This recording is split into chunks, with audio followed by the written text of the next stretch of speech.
y algunas consideraciones que tengamos. Lo primero es que evidentemente esta reforma, cuando empezamos a discutir esto con el presidente de la República y con las organizaciones sociales, porque esta es una reforma que se viene discutiendo hace muchos años en Colombia, sabíamos que de las políticas públicas difíciles de reformar es la salud. Hace poco tuve una reunión con Sandra, con Mónica Xavier, que fue presidenta del Frente Amplio de Uruguay, que tuvo 15 años de gobierno con Tabaré Vázquez y el Pepe Mujica, y ellos hicieron una reforma a la salud, y me decía, Carolina, ni siquiera la reforma tributaria, ni la pensional, la más dura, lo más duro que se vio en los países es reformar la salud, y aún así con la reforma que hicieron en Uruguay ya hay un revertimiento, porque hicieron un proceso de transición muy largo, entonces se reacomodaron los actores de los diversos negocios que se movilizan. ¿Y por qué es tan difícil reformar la salud? Porque es que hay unos intereses muy grandes del capital financiero. Una reforma educativa es mucho más sencilla porque no hay tanta injerencia del capital financiero como aquí sí. Por ejemplo, en las transnacionales farmacéuticas, la industria de medicamentos y tecnologías en salud moviliza muchos recursos. El gasto público en salud siempre moviliza muchos recursos, entonces allí anidan muchos intereses.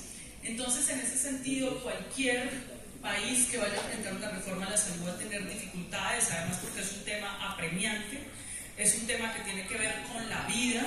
No es lo mismo hacer una transición de cualquier otra política pública o otro sector, hacer una transición con el sector salud, porque evidentemente la situación de la vida es apremiante, es urgente.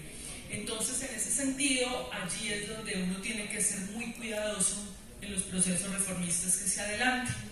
Evidentemente, pues ustedes conocen la coyuntura actual de presentación de las reformas sociales. A mí me correspondió en ese momento liderar la reforma a la salud en unas condiciones políticas muy difíciles, también debo decirlos, porque en el momento en que yo tengo que enfrentar esto, para que ustedes entiendan las dificultades que esto entraña, pues teníamos una parte del gabinete en la oposición, haciendo una oposición al interior del gobierno. Tenía por lo menos 4 ministros haciendo oposición. O sea, un asunto es uno ser crítico y hacer una crítica constructiva, pero otra cosa es ser un opositor al interior de un gobierno, que a mí me parece inaceptable. Pues si uno va a ser opositor, pues uno se va para otro lugar, tiene mucho el derecho a existir la oposición, nosotros también lo hemos sido, pero uno no entra a un gobierno a torpedear y a ejercer una oposición. Entonces, en ese sentido, ustedes me van a escuchar muchos planteamientos críticos. Yo hago un planteamiento crítico respecto a la implementación del acuerdo de ustedes, pero es una crítica constructiva.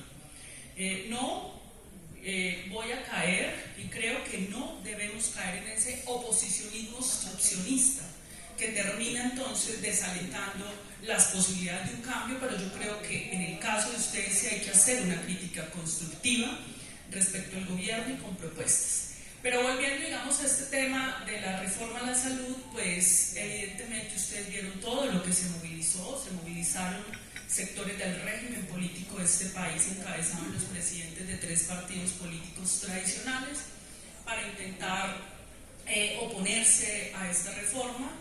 Y evidentemente esta reforma, algunos me preguntaban, ¿y por qué esa reforma no incluyó reformar regímenes especiales, como por ejemplo el de la fuerza pública, el del magisterio? No lo consideré porque ustedes tienen un régimen especial que ha sido una lucha, además, que ustedes han logrado. Y nosotros lo que planteamos es imposible hacer una reforma a la salud e incluir 2 o 3 regímenes especiales más, porque la correlación de fuerzas es imposible. Por la cantidad de intereses que movilizan, es imposible lograr una correlación de fuerzas con otros 2 o 3 regímenes especiales en términos de salud.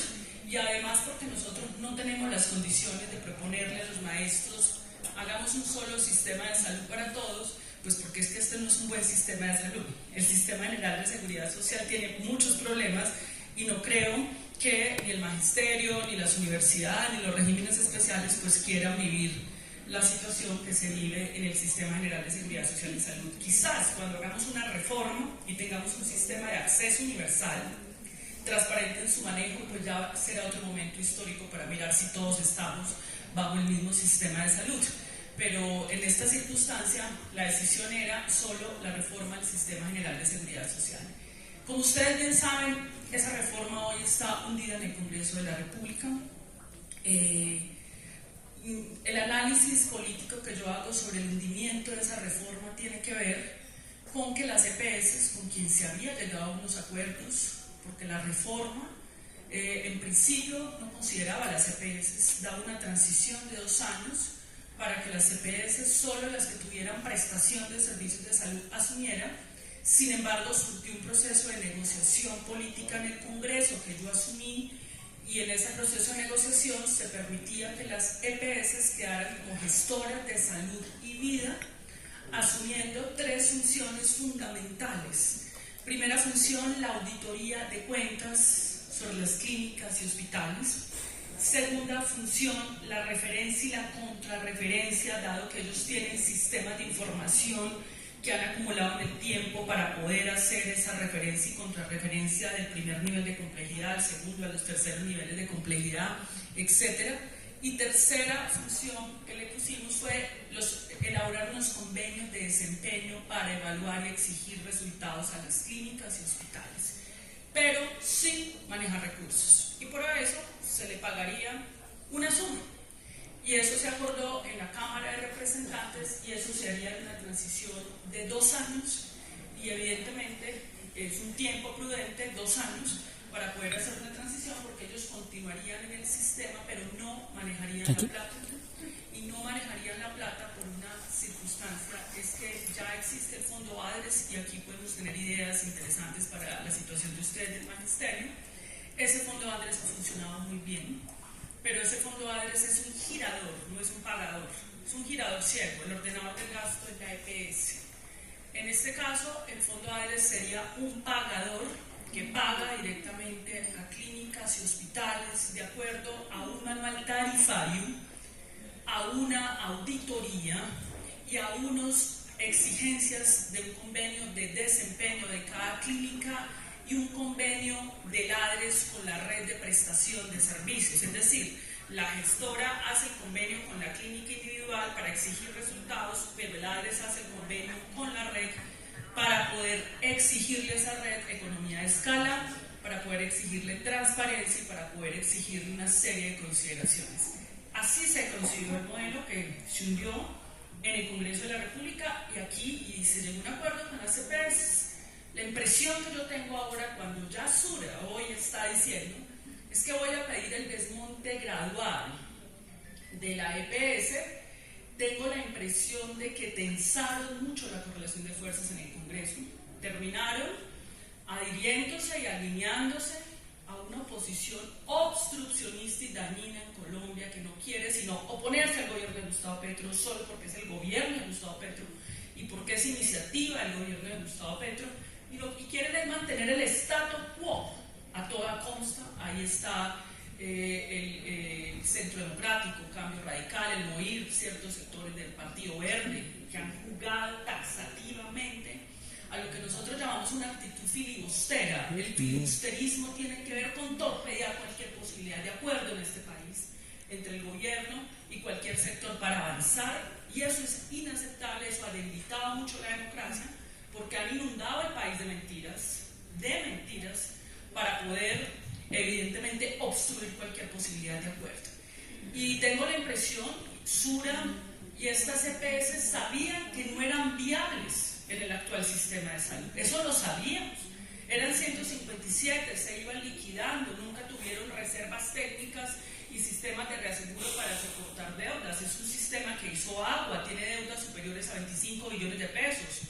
Un déficit de reservas técnicas, que son los mecanismos de reaseguro, de 12.4 billones de pesos, indicadores de mortalidad materna de los más altos del mundo en comparación con los países de la OCDE, profundas inequidades, más de 340.000 muertes evitables en la última década, más de 2.300.000 quejas por inatención en 2 años. Es decir, es un asunto que puedes poner toda la prensa y propaganda del mundo, pero es que la propaganda tiene un límite, y es la realidad. La realidad es tosuda. Por más propaganda que hagas diciendo que estábamos en el mundo maravilloso, pues no puedes negar que venía mal, como también venía mal el sistema de salud del magisterio. Hoy hay una ficción mediática como que veníamos de Suiza y ustedes tenían un acceso maravilloso a los servicios de salud y de repente el gobierno de Gustavo Petro pues fue el que generó la crisis, y eso tampoco es cierto. El sistema de salud colombiano y el sistema de magisterio tienen muchos problemas y hace muchos años, y uno de los problemas que comparten ambos sistemas es la opacidad. Aquí hay opacidad, que hay oscurantismo en el manejo de recursos públicos, de los aportes de ustedes. Aquí se han enquistado negocios poderosos, multimillonarios, como también en el Sistema General de Seguridad Social, donde nosotros ya denunciamos en una investigación académica que hicimos diversas organizaciones de la sociedad civil, un déficit, solo revisando los estados financieros oficiales de las EPS, solo en un arqueo de caja de sumas y restas encontramos que no nos aparecen 13.2 billones de pesos en 8 EPS. Eso ya es materia de investigación por parte de la Fiscalía General de la República y la Contraloría General de la República, a partir de la denuncia que hicimos a partir de nuestra investigación académica, y eso se tiene que aclarar al país. Pero del fondo del magisterio necesitamos esas denuncias también concretas, porque eso también se presentó o se puede estar presentando allí. Es decir, es inadmisible en una sociedad que alguien se vuelva multimillonario intermediando recursos de la salud. Eso es inadmisible, sin prestar ningún valor agregado. Y eso pasó aquí, como también pasó allá, y eso fue un acumulado desde hace muchos años. Luego estos dos sistemas sí tenían que cambiarse. No tenemos la menor duda de que sí tenían, el qué está muy claro, el tema es el cómo. En el caso de la reforma a la salud, pues pensaron el acuerdo y se hundió la reforma, y pues ahora quieren volverla a reactivar, porque resulta que se dieron cuenta que es que no son viables las EPS, no hay manera. La manera como los gobiernos anteriores ocultaban el problema era ocultémoslo, neguémoslo, y saquemos decretos y resoluciones para flexibilizar requisitos de habilitación de las EPS. Si son 10 requisitos, bajemos a 5, a 2, a 1, para dar una apariencia de normalidad mientras el sistema se desfonda en un acumulado, y eso fue lo que hicieron los gobiernos anteriores. Y los congresos de la República haciendo reformas cosméticas, sin asumir el problema ni enfrentar. Es que si usted tiene un problema no lo va a superar, el problema vuelve y le sale. Usted tiene que enfrentarlo, y de fondo. El problema es estructural, las soluciones tienen que ser estructurales. Y eso pasó también con el sistema de ustedes, del régimen especial y el sistema de salud. Pues finalmente 9 senadores de la República se precipitaron a hundir esa reforma, y pues quedamos en un limbo, en un problema, y ahorita entonces están viendo cómo lo reactivan bajo una forma más pequeña, más acotada, ya no 150 artículos, sino 47 artículos, separando a aquellos que podrían ir por decretos a los que necesariamente tienen que ir por ley, y por ley de la República lo que sí tiene que ir es el manejo público de los recursos públicos, porque fue el Congreso de la República, a través de varias leyes, quien dijo que los únicos que podían ordenar el gasto en salud eran los intermediarios EPS. Entonces eso sí tiene que pasar por ley, no nos hagamos ilusiones, eso por decreto no es posible hacerlo, eso tiene que ser el Congreso de la República el que lo hizo, lo tiene que deshacer. Entonces, en ese sentido, estamos en ese proceso, y yo creo que se abre una nueva oportunidad para reactivar el trámite de esa reforma acortada por mensaje de urgencia, aunque tenemos un ambiente político crispado en el Congreso de la República por aquello de las discusiones de la ONGRD, de todo ese escándalo de corrupción que se ha presentado. Es un ambiente difícil en el Congreso de la República, pero nuevamente la petición de las propias EPS, que no han jugado de manera honesta y leal, debo decirlo, han jugado de manera desleal, porque le han mentido al país, le siguen diciendo al país que la crisis de la salud es por lo que ellos denominan la insuficiencia de la UPC, no alcanza la plata que les gira al Estado anualmente, eso no tiene ningún asidero técnico. Han habido mesas técnicas donde no han podido demostrar eso, no es verdad. Y además en los propios estados financieros de ellos no es demostrable, es mucha más la plata que les entra que la plata que gastan, y así lo registran ellos en sus estados financieros. Entonces, esa es la circunstancia que tenemos de ese lado. Pero tenemos el otro lado, que es el de ustedes.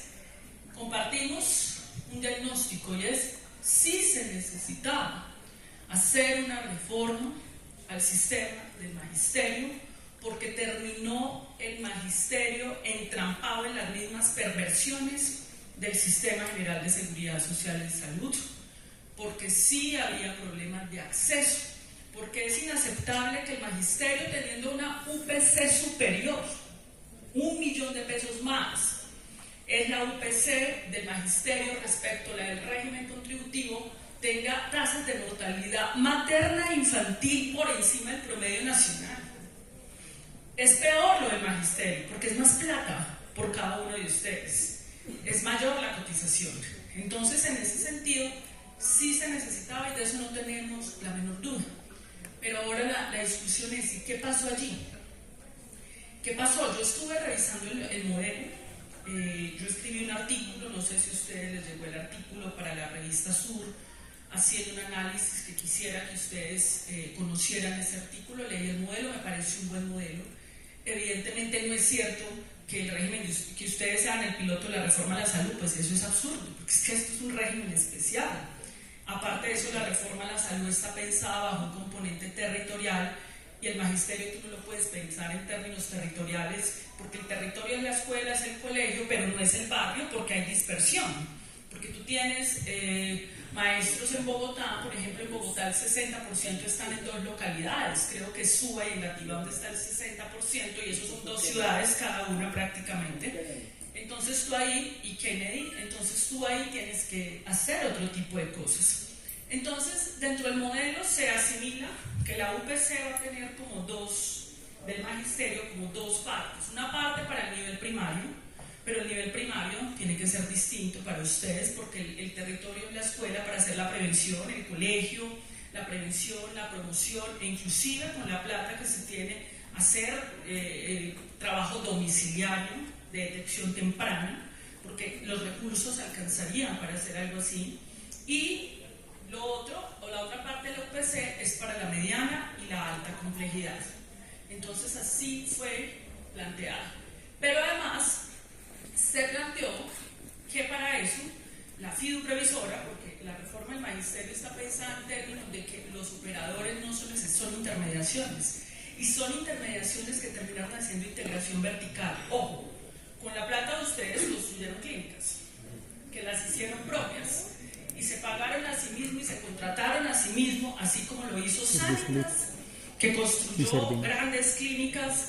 Cuando es ilegal, con los recursos de la OPC, no se puede construir infraestructura. Ahí es donde tenía que haber la inversión privada, pero en Saluco, por ejemplo, las clínicas las construyeron con los recursos de los colombianos, se las embolsillaron, que dijeron que eran de ellos, y luego hubo una pelea muy dura de la Contraloría para quitarle las clínicas, porque no son de ustedes.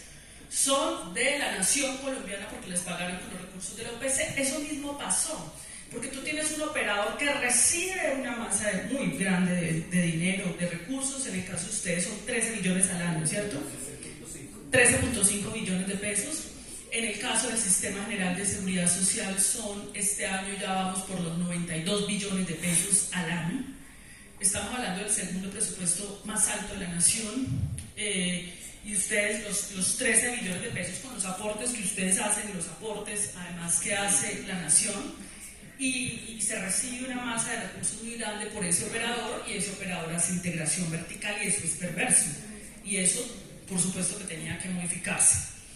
Pero la situación es la mala implementación, ya que hay que ser críticos. Lo que estoy planteando aquí lo escribí, lo publiqué, hice un video, y lealmente se lo mandé al señor presidente de la República. Señor presidente de la República, aquí le envío para su reflexión, porque aquí tenemos que ser sensatos y autocríticos cuando hay errores y nos equivocamos, pero tenemos que ser constructivos y propositivos también, porque si nos quedamos en el sabotaje, porque aquí hay sabotaje, es sabotaje de quienes se han enriquecido también con los recursos del magisterio. Y si nos quedamos en el obstruccionismo, el interés es meramente político, y no es el interés de que aquí lo importante es la vida de los maestros y las maestras, no la disputa política de muchos que quieren hacer oportunismo político con esto, en la vida de los maestros y las maestras. Entonces, en ese sentido,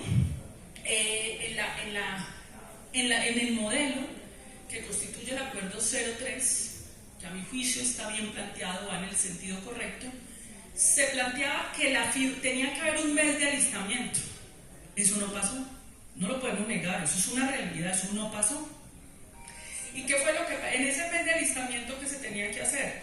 Tenía que desconcentrarse, no descentralizarse, desconcentrarse la FIDU previsora para generar un personal, un recurso humano departamental para poder encauzar, revisar la red y reencauzar la contratación. Eso era lo que tenía que pasar en ese alistamiento. Eso no pasó. La FIDU previsora, creo que al día de hoy todavía hay regiones del país donde no existe esa infraestructura y ese personal para poder armar la red.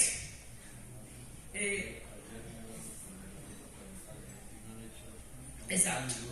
El caso de Cundinamarca, y hay otros casos, y eso es muy grave porque eso era lo básico que tenía que hacerse. Pero aparte de eso, yo escucho al presidente de la FIDU y me dice, es que no teníamos el sistema de información, y yo, pero ¿y que no tenemos la historia clínica? ¿Cómo así? Es que la historia clínica la tiene el prestador, la clínica o el hospital. No va a haber nunca un sistema unificado de información, lo que hay es una central de datos y el prestador tiene la historia clínica y el paciente la puede pedir y la lleva y ya. Eso no es ningún obstáculo, eso es un asunto muy sencillo. Pero preguntaba yo, entonces lo primero, no hubo el alistamiento, y lo que hubo fue que varios operadores se enmascararon en prestadores para retomar el poder y el control de la contratación, y efectivamente no hubo una transición, y debo decirlo, y también lo dije abiertamente, no entiendo por qué el sector salud, el Ministerio de Salud y la Superintendencia de Salud, que tienen un acumulado de experiencia en este tipo de transiciones. ¿Cuál es la experiencia? La experiencia es la mayor improvisación de la historia política de este país, que se llama la Ley 100, donde nos la pasamos liquidando EPS cada 6 meses. En el gobierno hemos liquidado más de 120. Yo he pasado por ahí con unas 5 EPS. Yo era de Saludco, me trastearon para Café Salud, liquidaron Café Salud, me trastearon a Meima, así. Entonces hay una experiencia acumulada de traslados masivos. Cuando yo me recién posesioné, se habían liquidado 4 EPS que constituía 1.600.000 ciudadanos. Y el Ministerio de Salud y las superintendencias se pusieron al frente de esa transición, y eso transcurrió tranquilo. Los únicos problemas que teníamos eran los políticos regionales que usufructuaban la EPS, iban y se quejaban pues allá, porque pues muchos de ellos, muchas de las EPS ahí hay captura política. Sabía Salud, el problema con el gobernador y el alcalde, y la de Cundinamarca, que fue una de las que se liquidó, pero con la gente salió muy bien. ¿Por qué? Porque la Superintendencia de Salud tiene la facultad de vigilar, controlar y sancionar a los hospitales y clínicas del país y de todos los regímenes, incluidos ustedes. Y hay un principio constitucional y legal que tiene que hacer cumplir en tiempo real la Superintendencia de Salud. Hasta que el maestro no tenga asignado su nueva prestación de servicios, la anterior clínica y proveedor de medicamentos le tiene que seguir dando los tratamientos. Se llama el principio de integralidad y continuidad. No se paraliza ningún proceso de transición un tratamiento so pena de ser sancionado por la Superintendencia de Salud. Eso lo tendría que estar haciendo hoy la Superintendencia de Salud, y activar todo un mecanismo de peticiones, quejas y reclamos. Pero es que las peticiones, quejas y reclamos se tienen que resolver en un tiempo de 72 horas. Y tienes que hacer una clasificación, porque hay 2 tipos de peticiones, quejas y reclamos. Una, cuando son súplicas de vida. Usted tiene que resolver eso máximo en 72 horas. Usted no puede estar un mes después, que vamos a mirar a ver si de pronto el doctor Marín me voltea a ver. No. Y esto es, no. Eso es en 72 horas. Y eso es gestión directa y de disuasión sancionatoria de la superintendencia frente al prestador. Y el prestador dice, es que estoy confundido, que no tengo contrato. No puede negarse un prestador de servicios de salud. Esto lo hemos hecho 30 años que liquidamos EPS, por favor. No puede negarse, ni inventar que es que no tiene un contrato. No existe. De hecho, debe seguir atendiendo. porque es un derecho fundamental. Esto no es un servicio público esencial, como por ejemplo otra superintendencia. Si tú tienes la superintendencia financiera y tú tienes la superintendencia de industria y comercio, pues esas superintendencias pueden esperar que ocurra la infracción por parte de su vigilado para sancionarlo. Pero es que aquí la infracción es la muerte. La superintendencia de salud no puede esperar a que ocurra la infracción. Si tiene súplicas de vida, tiene que intervenir y disuadir con la sanción al prestador para restituir de inmediato el tratamiento de los profesores. Que es que el operador farmacéutico, que no tengo ni idea, el contrato, hermano, le toca dar el medicamento, si no se va de sanción. Así es la ley colombiana, la jurisprudencia de la Corte, y la Superintendencia de Salud y el Viceministerio de Protección Social del Ministerio de Salud saben hacer eso, están entrenados para hacer eso, porque imagínate en liquidaciones como la de Saludcop, que eran más o menos más de 4 millones de ciudadanos, luego trasladaron a Café Salud, ahí eran 6 liquios, o sea, eso se ha hecho de manera masiva en Colombia. ¿Cómo así que nos vamos a enredar? No somos capaces de acompañar una transición de 800.000 profesores, por favor. Y ahí me parece que sí tiene que ser muy claro el papel del sector salud. Esto se lo plantea el señor presidente y le envía la propuesta de eso, cómo se hace y cómo tiene que entrar la disuasión en las peticiones, quejas y reclamos. Ese, digamos, por un lado. Pero por el otro lado, la fiduprevisora, y también lo digo en mi artículo, si tú sacas un modelo, pues lo primero que tienes que hacer es que tienes que publicar el modelo. Yo ya conocía el documento del modelo, no sé si ya es público, pero el modelo no es solo el documento, el modelo tiene que tener unos modelamientos, un modelamiento de perspectiva financiera, un modelamiento de modalidades de contratación. Tú tienes que decir exactamente cómo va a ser eso no puede ser discrecionalidad del de la fiduprevisora, porque ahorita hay un gobierno, por decir algo amigo, es un gobierno democrático, pero pues es que tenemos que pensar que puede ganar otro gobierno y pueden poner quién sabe a quién ahí. Entonces ahí pueden abrir todos los negocios que ustedes quieran desde la FIUP. Usted no puede pensar un modelo para usted cuando usted sea gobierno. Usted lo tiene que pensar imaginándose que va a ganar la oposición en Colombia, para que usted sepa si opera bien o no. Entonces usted cómo controla la fiduprevisora para que el que esté ahí sea el que sea, Carolina Corcho, Marín, el que sea, Avellaneda, el que sea, le toca supeditarse a eso, con la publicación de los modelados, de las modalidades de contratación y de la red de prestación de servicios. Tiene que haber un documento de la red. ¿Y qué es la red? Cundinamarca. ¿Cuáles son las clínicas, instituciones de salud? De cada departamento tiene que haber un documento de red. Y con ese documento de red tiene que haber una modalidad de contratación. Y yo tengo que decir si voy a contratar por pago global prospectivo, por capitación, por evento, y qué contrato por evento. Y el que está en la fiduprevisora lo que le toca es seguir el modelo. Y eso es público. Y eso lo vigilan el FOMAC, y el FOMAC tiene que hacer cumplir el modelo, porque en el FOMAC está el gobierno y están ustedes, y está FECODE. Entonces, pero hay que conocer ese modelo.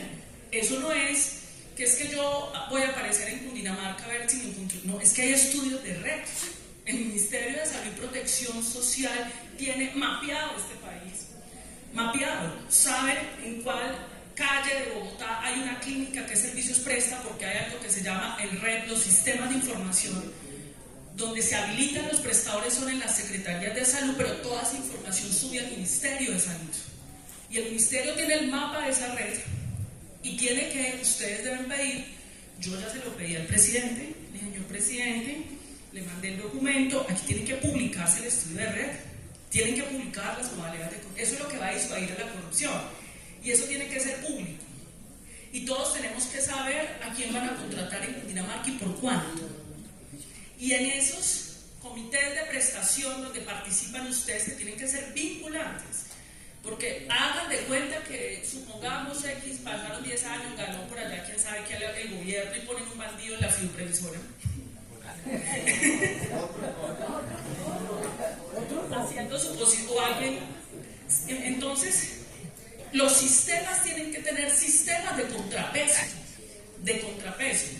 Esos comités prestadores regionales tienen que ser vinculantes en las decisiones, porque los maestros son los que van a velar porque eso se cumpla.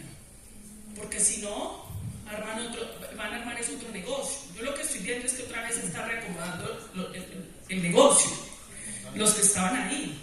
Ahora bien, esto que estoy planteando no es para echar para atrás, es que la reforma del magisterio es para ver cómo echamos para adelante, cómo le damos la vuelta y seguimos hacia adelante. Pero tienen que publicar el modelo, tienen que publicar la red de prestación de servicios, modalidades de contratación, y la superintendencia tiene que ponerse a mirar a quién se le suspendió el tratamiento, dónde le están dando, ya le tienen que seguir dando, hasta que se aclare la red, la nueva red. Lo tienen que seguir prestando. La clínica no puede decir que no. Sí, eso lo hemos hecho en Colombia mucho tiempo. Entonces, esa es una salida que yo planteé en ese documento, que se los envié a algunos de ustedes, de qué es lo que se debería estar haciendo ya. Y eso pasa por quién asume el liderazgo. Es que es muy complicado. Se supone que quien debe liderar técnicamente, porque la institución que tiene el conocimiento es el Ministerio de Salud, debería tener un papel importante, porque es el que conoce la red, es la institución. Es que una fiducia, ¿qué experiencia va a tener en salud? ¿Qué conocimiento acumulado puede tener una fiducia sobre el sistema de salud? Una fiducia no puede dirigir en sí misma este proceso. Es un instrumento, pero el que tiene los ojos, porque sabe, porque lo ha hecho, porque conoce la prestación de servicios, es el Ministerio de Salud desde el punto de vista técnico. Pero desde el punto de vista de la dirección ya, digamos, de la política pública es el FOMAC. El FOMAC tiene que poner en cintura a la FIDU previsora para retomar el alistamiento. Mientras que el sector salud contiene la desatención y vuelve a reorganizar la continuidad del tratamiento de a quienes les hayan suspendido el tratamiento, el FOMAC tiene que poner en cintura para retomar otra vez la fase de alistamiento, pero se tiene que publicar los documentos. Eso hay que pedir, un detalle. Bogotá, ¿cuál es la red de Bogotá? ¿Cómo se contrata cada clínica? Medellín, Antioquia, así en todo el país. Tiene que haber un documento de la red. Eso es lo que exige transparencia y disuade al que vaya a hacer negocio. Ese, digamos, es como la idea que tengo yo, porque yo sí creo que tenemos que ver cómo salimos hacia adelante y no devolver la propuesta, porque esta propuesta sí se requiere. Y ahí va a ser muy importante el papel que tengamos, y aquí, claro, este es nuestro gobierno, por lo menos el mío, es mi gobierno, pero tenemos que ser lo suficientemente críticos y claros, propositivos y constructivos y firmes, porque en la vida de los maestros y las maestras. Y no podemos perder a los maestros y las maestras, a nuestra base social y ciudadana. Hay que resguardarle, es un bien superior, eso está por encima de cualquier discusión política interna del gobierno, que había una puja ya entre unos y otros, que una pelea. A mí me importa esa pelea, si era el grupo de no sé quién, o no sé, a mí, es que tienen que garantizar, independiente de las discusiones políticas, aquí hay que garantizar la atención de maestros y maestras, y eso es un tema urgente. Entonces, ese, digamos, es el planteamiento que tengo sobre el modelo. Algunas consideraciones ya para ir redondeando, de pronto escuchar algunas preguntas o algunas consideraciones que ustedes tengan sobre la reforma a la salud, porque yo sé que ustedes, como sindicalistas, como el movimiento social, uno de los movimientos sociales más poderosos de este país, pues no solamente se ocupan del magisterio, sino del país, de la democracia y del resto de la población colombiana. Yo creo que tenemos la esperanza de que se pueda reactivar la reforma a la salud, en términos de que se pueda avanzar en un mensaje de urgencia. Hay dos temas que a mí me preocupan que puedan pasar allí, y es que dado las aperturas de investigaciones de la Fiscalía General de la Nación y la Contraloría, lo que no podemos aceptar es un pacto de impunidad alrededor de lo que pasó con la salud. Que en la reforma hayan algunos artículos de un pacto de impunidad. Yo creo que se tiene que saber la verdad de qué pasó con toda esa plata. Es que es mucha plata. Estamos hablando que la Contraloría habla de un presunto desvío de 9.2 billones de pesos en la pandemia, solo en el año 2020. Y estamos hablando de cifras muy grandes. En el estudio que nosotros hacemos hay sobrecostos de medicamentos hasta el 1500%, que estamos pagando los colombianos una tableta de 16.000 pesos de ibuprofeno, eso equivale a 200.000 millones al año. Digamos, hay asuntos muy complicados y opacos allí, y yo creo que el llamado es: no puede haber un pacto impune. Cada quien tiene que asumir su responsabilidad, y ojalá la Fiscalía y la Contraloría, además, que la Contraloría hace rato, el Contralor ha dicho: voy a sacar un informe en enero, luego que en febrero, luego que en marzo, luego, por favor. Esto es una institución, la Contraloría General de la República es una institución que nos cuesta a los colombianos 1.2 billones de pesos al año, pagamos una nómina grandísima para cuidar los recursos públicos y para accionar en momentos donde están en riesgo los recursos públicos de los colombianos. O de ustedes, necesitamos acciones claras, pues los organismos de control. Lo mismo la Fiscalía, yo tengo buena impresión porque sé que se abrieron las investigaciones, eso no había pasado en Colombia, esto era el régimen de la impunidad, el régimen corrupto de la impunidad.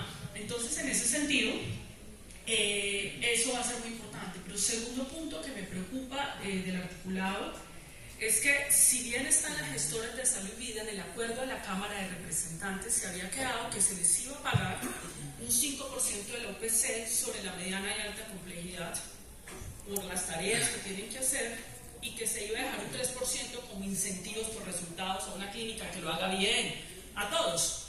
Y en la nueva propuesta se subieron a 8%, a ellos. Eso es mucha plata, el 8%. Yo sí creo que hay que, o sea, les vamos a pagar más de 5 billones de pesos, pues, por unas actividades que no cuestan eso. Entonces, esos son como los dos puntos donde expreso preocupación, no para obstruir, sino para que se tome nota en el Congreso y en el país sobre estas preocupaciones que tenemos, porque la reforma se necesita. Yo dejo por ahí entonces, muchas gracias.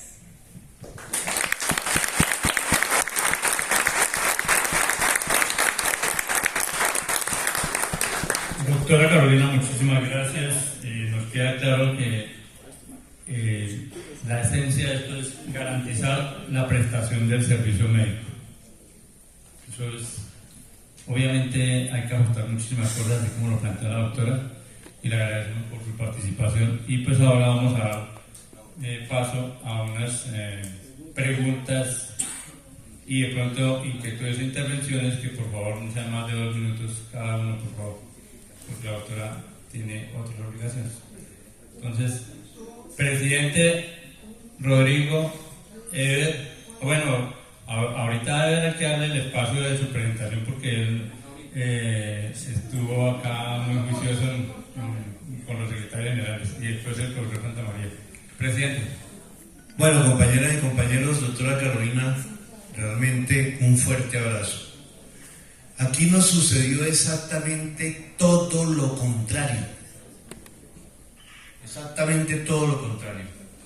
No hubo alistamiento. Efectivamente, Servisalud como operador ahora es un prestador. Fue el primero que contrataron, por encima de todos.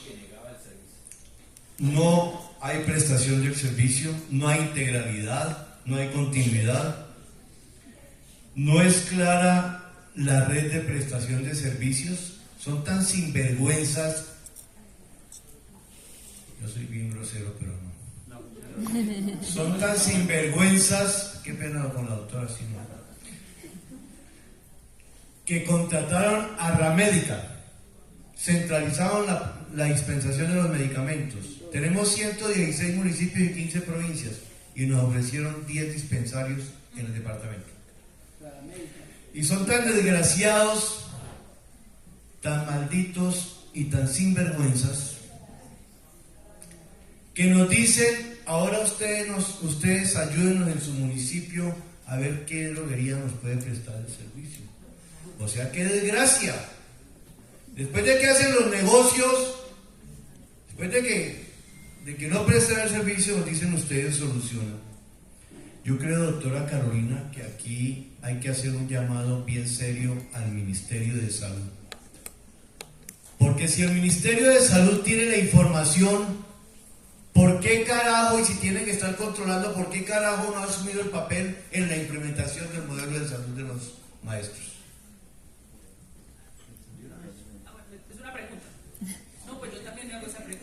Ahí está. Yo les planteé, es que yo no me imagino qué experiencia tiene una fiducia en salud. El conocimiento, el acumulado lo tiene el sector salud, claro. Como la propuesta de poner a un profe a dirigir la supervisora, eso no tiene lógica. Es solamente un órgano asesor por la ley de la República, pero técnicamente es quien tendría que estar liderando el proceso y tiene que ser empoderado así porque es por el conocimiento y la experticia. Doctora Carolina, buenas tardes. Gracias por esa claridad en muchos conceptos. Lo más preocupante en Cundinamarca y creo que en el país ha sido los pacientes de enfermedades crónicas y críticas. Tenemos un compañero docente en Clínica San José que por la no atención se regó el ácido úrico por todo su cuerpo. Tenemos un padre de una docente en Mosquera que por su no atención ya falleció. Y sí negaron la continuidad. Suspendieron las quimioterapias, suspendieron las diálisis. Hay cantidad de tutelas y no han respondido, no han acatado las tutelas. Y la Supersalud no la hemos visto realmente haciendo nada al respecto. ¿Qué podemos hacer más? Mira, lo que ustedes tienen que pedir es, tiene que instalarse ya un PMU, que es un puesto de mando unificado del sector salud, todo el mundo desde las 5 de la mañana, caso por caso de prestación de tratamiento. Señor gerente del hospital, ¿usted sabe cuánto es una sanción de la superintendencia de salud por una clínica? Eso no me puede pagar el tratamiento. Es así de simple. Pero eso tiene que sentarse, gobierno. Sentarse el sector salud en un PMU, a coger caso por caso y hacer disuasión legal. Porque no se puede morir aquí, maestro, frente a un derecho fundamental que tienen que seguir garantizando estos prestadores. Y eso ya debería estarse haciendo, no sé si se está, pero tiene que hacerse y se puede hacer. Así es como tenemos que responder muy rápidamente a una situación crítica. Es lo que planteo.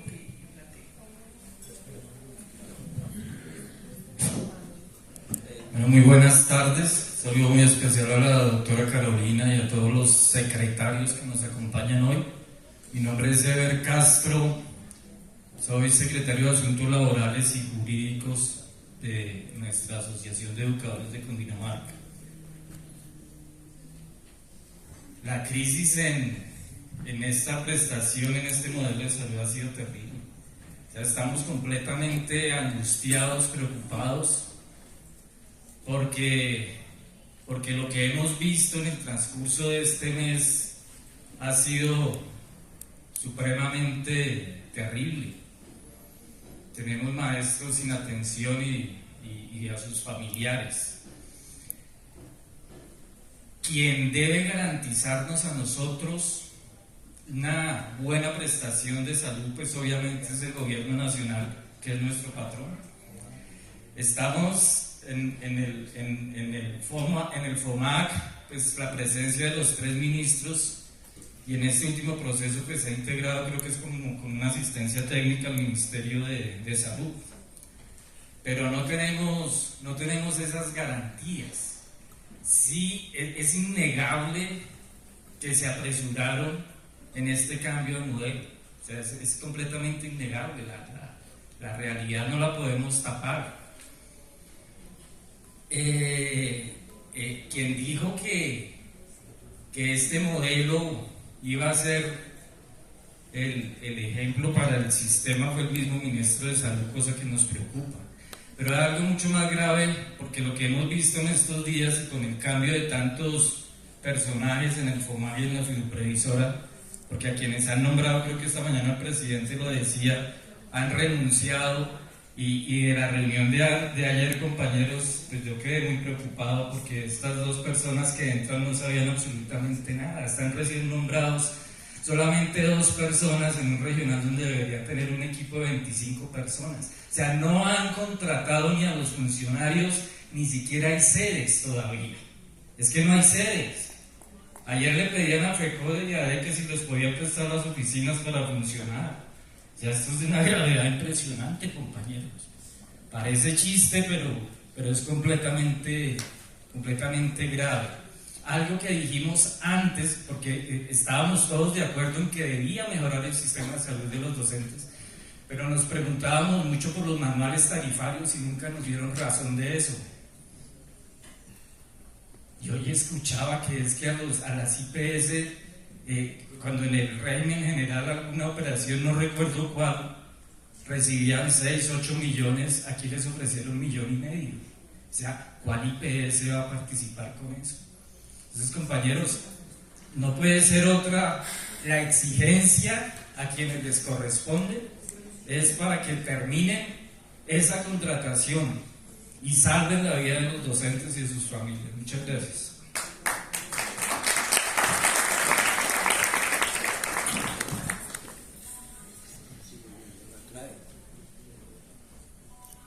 Gracias, Carolina, muy amable por habernos acompañado en el día de hoy. Yo tengo 5 cosas claves, a ver si es posible hacerlas. Y cómo hacerlas como institución, o sea, la Asociación de Trabajadores de la Educación Psicológica, no como individuos, no como volver a los tramitadores como estábamos antes. Que antes nosotros éramos tramitadores, que llame a fulano, que llame. Entonces, la intervención debe acabarse económicamente, pero también personalmente, por el derecho fundamental. La primera, el de crear la unidad de mando unificado hoy es urgente. ¿Cómo hacerlo? Para Cundinamarca, porque es muy grande el país para pedirla para todos. Entonces, ¿cómo hacerlo para Cundinamarca? Estamos en crisis. La segunda, ¿qué documento debe hacer nuestra organización para solicitar lo que usted nos expuso? Es la red, el modelo de contratación, el modelo tarifario, o sea, de las 3 modalidades que existen. ¿Cómo está planteado eso para que el magisterio, que es el primer veedor y primario, lo haga? Para hacer acá acuerdos.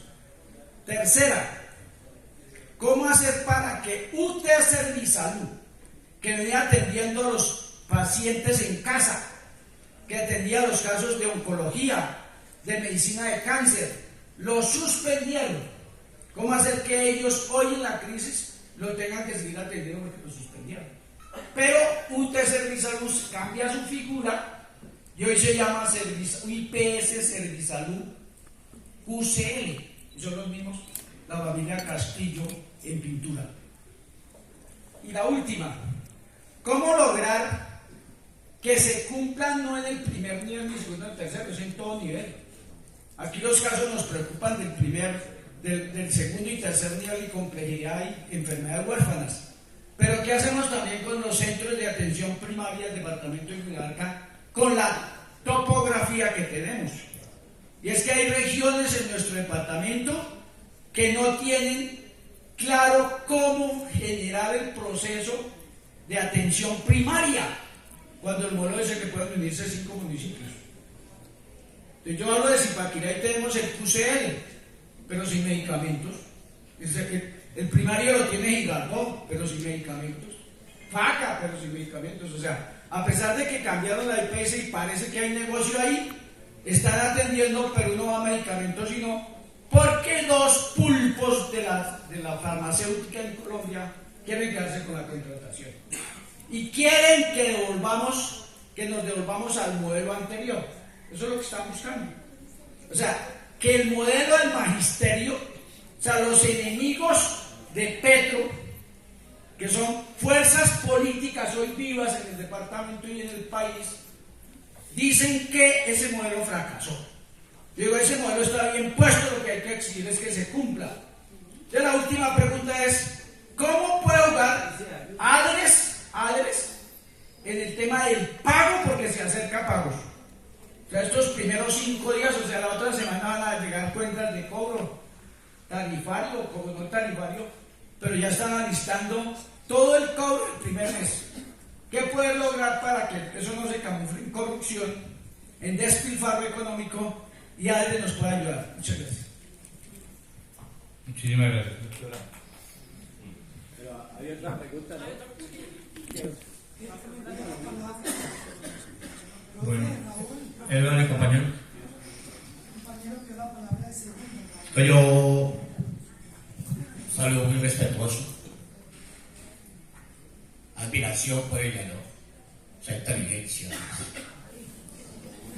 Yo apoyo y seguiré defendiendo el acuerdo 03. Yo lo dije hace un rato. Cueste lo que cueste. El problema es si la filoprovisora, que sabemos que sí, la intervención de la doctora, entonces es el Ministerio de Salud. Otro le echan la culpa a Gustavo Petro. Y yo digo, y el constituyente primario. O sea, nosotros. Ahora el papel de nosotros.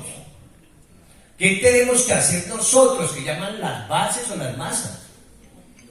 Ahí estamos elaborando en esta Secretaría unos derechos de petición. Todo el mundo tiene que enviar eso allá a ver cómo hacemos. Lo que hay que decir es que hay una vaina de afán porque es la vida. Entonces no sé su opinión, doctora Corcho. Si la gente se va a las calles, porque hay un miedo a salir a las calles, porque puede ser utilizado. ¿Cierto? Hay muchos que quieren que ocurra eso. Pero ¿cómo hacemos para obligar a aquellos que no quieren, que están dentro de la administración de la salud de este país? Porque anda tocando el tope. Pero ahí le estamos dando garrote a esa plataforma. Pero yo creo que debe haber una acción más contundente. Muchas gracias.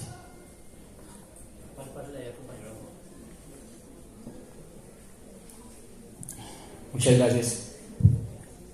Buenas tardes para todos. Soy Diego Romero, representante de la subdirectiva de FECODE, de FOMEC, perdón.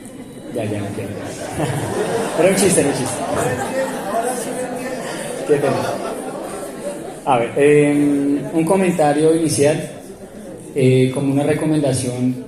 Pues primero el agradecimiento a la doctora Corcho por todo el trabajo y toda la constancia que expresa a diario con todas sus investigaciones y de la manera como las divulga. La coherencia es maravillosa. Además de eso, el trabajo relacionado con dónde está la plata con el señor Vicente Calvo es absoluto. Vale. Y además de eso, pues dejarle una sugerencia. En todo su discurso, su merced claramente puede saber más que nosotros de ese tema, me atrevo a decir nosotros. Hay muchas publicaciones de la Organización Mundial de la Salud que habla que el lucro y la codicia son elementos y parámetros accesorios respecto a los fundamentos del manejo de la salud.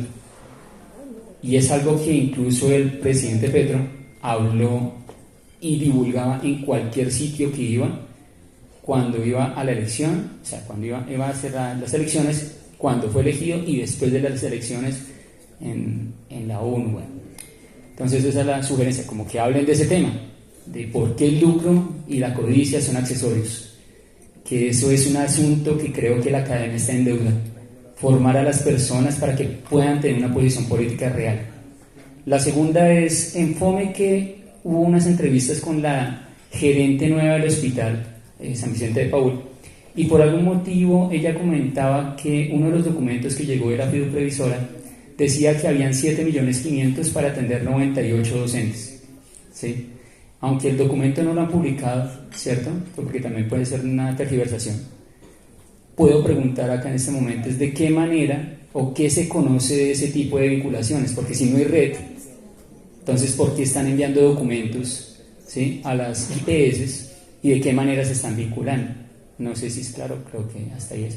Y la última es una comparación respecto a la unidad de gestión de riesgo con el tema de la fiduprevisora, y me atrevo a decir lo siguiente: su merced sería una persona muy valiosa que no solamente funcionaría en el sentido de la orientación y la gestión que necesita la fiduprevisora, sino que serviría también para encontrar cuantas ollas y cuantas cosas del pasado, ¿sí?, que le daría luz a esa opacidad que su merced cuenta, y que constantemente, desde que por lo menos yo hablo de mí, de mi experiencia, desde la vinculación del magisterio en la que estoy, uno nota opacidad en todo, desde las secretarías de educación, en el Ministerio de Educación, en ocasiones con respecto, lo digo con respeto, en ADEC, en ocasiones, no digo toda ADEC, en relaciones financieras, de Cotradecum, que eso es un asunto que todo el mundo sabe y no se habla, y lo hablo con respeto, repito, no estoy señalando a nadie, es algo que todo el mundo sabe, pero nadie se atreve a dejar en claras las cosas. ¿Por qué? Porque de eso es que uno tiene que hablar para poder evolucionar en las discusiones, ¿sí? Y un asunto adicional de eso es relacionado con el tema de que su merced pueda hacer, en caso que la propongan, sería muy valioso que su merced estuviera ahí, es de qué manera, además de lo que comentaba el compañero Santamaría, ese PMU que su merced propone, ¿cierto? ¿Qué tanto tiempo duraría? ¿Sí? Eso es. Gracias a todos por la atención y disculpen el chiste. Bueno, doctora, una pregunta y es corta. Durante toda la exposición que tuvo, me inquietó fue que la estructura de su discurso era que usted ha observado a través de toda esa experiencia, esa sapiencia con respecto a este sector, que obviamente es difícil de manejar, que usted había expresado de manera muy concreta, firme y dispuesta al gobierno del cambio este tipo de situaciones. Y me pregunto yo, ¿qué fue lo que dijo el gobierno del cambio? Porque siempre retumbaba en mi mente su postura diciendo, esto yo lo publiqué en mi artículo, entonces yo quisiera saber, porque dentro de esa estructura hay muchos tienes y muchos debes, ¿sí? Debemos, tenemos, debemos, debería ser, pero ¿qué ha dicho realmente el presidente? Que nosotros estamos dando la apuesta, que hemos salido a las calles, que hemos contribuido a que esa reforma marche, sea lo que sea, cueste lo que cueste, y lo hemos hecho, pero entonces, ¿dónde está la voz del presidente? Y usted que estuvo tan cerca y ha visto esa opacidad y ese tinte de cosmetología, ¿qué ha dicho él frente a su artículo? Muchísimas gracias. Gracias. No entiende uno que tiene que ver con el tema de salud, pero seguimos en esa especulación. La financiación. Bueno, gracias. Perfecto. Toca hablar de eso. Listo. Yo me refiero a que estamos en un tema serio. Ese también es tema serio. ¿A dónde quiero llegar? ¿Sí ven por qué? En la asamblea, ojalá. ¿Sí ven? Y no ofendí. ¿A dónde quiero llegar? Doctora Carolina, con las buenas tardes para todos. Usted dice, le envié un documento que es posterior a la pregunta de la profe, posterior ahora, ya en medio de todo lo que estoy dando, un documento al presidente. Y en ese documento usted dice, con toda la experticia, la experiencia del Ministerio de Salud, ¿cierto? Y de la Superintendencia de Salud, usted dice, no entiendo por qué en esta transición se ha presentado caos donde no se presentó con los 4 millones que tenía Salud Code y después a Café Salud 6 millones y allá no se presentó ningún inconveniente. Entonces dice, no entendemos por qué hacer eso. La pregunta hacia dónde va. La sugerencia suya, la Supersalud y el Ministerio de Salud acogen esto y con toda la experticia dice régimen de transición, atender o atender. Atender o atender, eso tiene que darse, ¿sí o no? Ya, por ley, darse o darse. Y de ahí en adelante, ¿cuál es la sugerencia para la implementación del nuevo sistema? Usted me encanta que usted le llama sistema y no nuevo. Del nuevo sistema de salud del magisterio, porque es un sistema.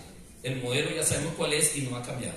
Entonces, ¿cuáles serían las sugerencias para la implementación en adelante? Después que ya la Supersalud y el Ministerio digan, es aquí o aquí, se hace o se hace, entonces, para la propuesta del Acuerdo 03, donde dice la red primaria, cómo funcionaría la secundaria o lo que viene, y la escogencia voluntaria, todo ese tema, es decir, cómo sería la implementación para que esto eche a andar. Gracias. Gracias. Doctora, ¿cómo nos hizo falta en el Ministerio de Salud? Se me olvidaba que ya la propusieron de presidenta de Venezuela, ¿no? Entonces, doctora, tiene toda la palabra.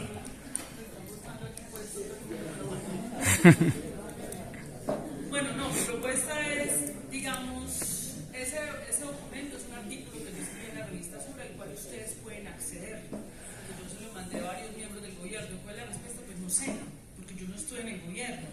Yo sé que el presidente publicó inclusive el video acogió, publicó el video para darle un mensaje, me imagino yo, a las personas, pues al FOMAF y a las personas del gobierno, pero pues la verdad, no sé, me dicen por ejemplo que el PMU, que eso es fundamental, ya está funcionando. Entonces, sí. Pero yo lo que estoy pidiendo es que se pida uno para Cundinamarca, que estamos preparados. Primero porque Servicialismo sigue atendiendo muchos puntos, pero nos terminó las atenciones fundamentales que estaba atendiendo. O sea, por lo que yo te estoy diciendo es, entonces son dos cosas, en el sentido, ¿cuáles son las dos propuestas concretas? Ese PMU, que tiene que ser para Cundinamarca, pero también para todo el país, y que lo que se tiene que encargar ese PMU es de recibir peticiones, quejas y reclamos y clasificarlas entre súplicas de vida y no súplicas de vida, porque las súplicas de vida son las que requieren disuasión directa a la clínica y hospital para que puedan seguir atendiendo. Legalmente un acuerdo de voluntades es vinculante. Si a la IPS le llegó acuerdo de voluntad, no puede decir es que estoy dudando, que es el contrato o no. Es decir, lo urgente es que el PMU haga esa clasificación de peticiones, quejas y reclamos, y sobre la base de la organización del magisterio a todo nivel nacional, reaccionar frente a lo urgente, que son estos casos, por ejemplo, de personas que se les paró la quimioterapia. Eso no puede ser. ¿Cuántos son las personas que se les detuvo una quimioterapia? ¿Dónde están? Y allá hay que ir a sancionar y a disuadir sancionatoriamente a eso. Eso es una cosa, esa no es la implementación del modelo, es la reacción inmediata a una situación crítica, y utilizamos ese instrumento de ese PMU. Y ya para la implementación del modelo, yo creo, y también, digamos, lo planteé en el artículo, hay una circular que sacó el FOMAC donde digo libre demanda. Los maestros vayan un montón, pueden ir a cualquier sitio y vamos a pagarlo todo, pero eso tiene que ser limitado, esa circular, o si no se va a desplomar el sistema del magisterio desde el punto de vista financiero, porque no va a poder lograr la avalancha de facturas que le van a venir de las clínicas y hospitales. Entonces eso hay que darle un tiempo, porque lo que yo creo, el modelo, digamos, el sistema está bien planteado, es que hay que volver a reactivar la fase de alistamiento, volver a retomar, pero sobre la base de la publicación de documento de red, modalidad de contratación, modalidad de proyecciones financieras, económicas, epidemiológicas. Eso es lo que hay que publicar, porque eso es vinculante. Esos documentos son vinculantes al acuerdo. No es que si quiso o no quiso quien vaya a presidir la fiduprevisora, y eso es urgente. Entonces yo les propongo que esos sean los dos elementos que ustedes manejen como una propuesta para resolver, porque aquí necesitamos resolver, aquí no podemos caer en entrampamientos políticos de ningún tipo. Estamos frente a la vida, hay que tener estatura política frente a esto, y quiero ser muy clara, el hecho de que pongamos una postura crítica jamás va a contar la oposición de este país conmigo. Para obstruir, para sabotear, eso no lo vamos a aceptar. Así tengamos una postura crítica y constructiva permanente, no nos sumamos a esa oposición obstruccionista y a los sabotajes que están haciendo. Entonces yo aportaría, digamos, esos dos elementos como una propuesta de ustedes para resolver ya. Bueno, muchísimas gracias, doctora. Fuerte el aplauso para la doctora Carolina. Agradecerle a la doctora Carolina por esta participación y este apoyo.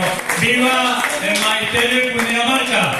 ¡Viva, viva, viva! ¡Viva la Asociación de Educadores de Cundinamarca! ¡Viva, viva, viva! ¡Viva la prestación del servicio digno para los educadores de Colombia! ¡Viva, viva, viva! Compañeros y compañeros, legalmente hemos terminado este evento. Les agradecemos por su participación. En este momento van a entregar los viáticos y el refrigerio. Por favor, no nos dejen el refrigerio porque lo vamos a entregar. Y el tesorero tiene una información. Compañeros, buenas tardes. Dos cositas. Hay unos libros de varios municipios ya listos para que, si son tan amables, se los pueden llevar a sus tesoreros. En el grupo de tesoreros yo ya compartí cuáles libros están, para que, si sean profes tan amables y nos ayudaran para llevar estos libros, con eso saben qué recurso les ha llegado y pueden hacer las actividades que tienen pendientes. Y dos, ahí la filita para lo de los viáticos, ¿vale, profe?